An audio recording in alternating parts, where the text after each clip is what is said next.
आज की वीडियो में जानते हैं कि आखिर ये स्ट्रिंग थ्योरी क्या है। दोस्तों, हम सभी जानते हैं कि आइंस्टाइन की जो जनरल थ्योरी ऑफ रिलेटिविटी है वो बड़े ऑब्जेक्ट्स पे काम करती है, लाइक प्लैनेटरी ऑब्जेक्ट्स पे।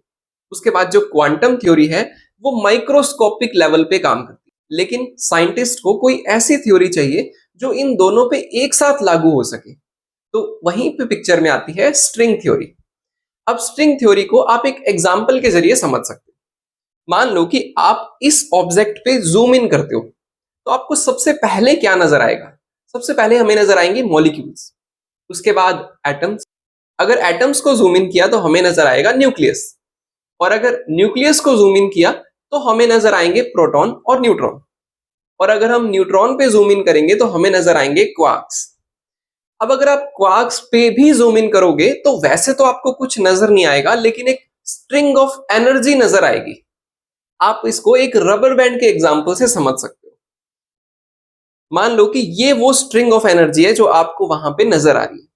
अब स्ट्रिंग थ्योरी ये कहती है कि जो पार्टिकल्स हैं वो और कुछ नहीं है बल्कि इसी स्ट्रिंग का अलग अलग तरीके से वाइब्रेशन है।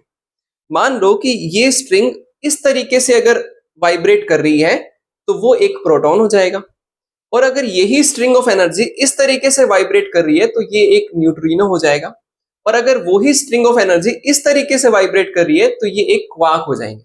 तो इसका मतलब स्ट्रिंग थ्योरी यही कहती है कि जो पार्टिकल्स हैं वो और कुछ नहीं है बल्कि स्ट्रिंग ऑफ एनर्जी का अलग अलग तरीके से वाइब्रेशन है। वीडियो इंटरेस्टिंग लगा तो इसे लाइक करो और नीचे सब्सक्राइब का बटन दबाओ ऐसी और वीडियोस देखने के लिए।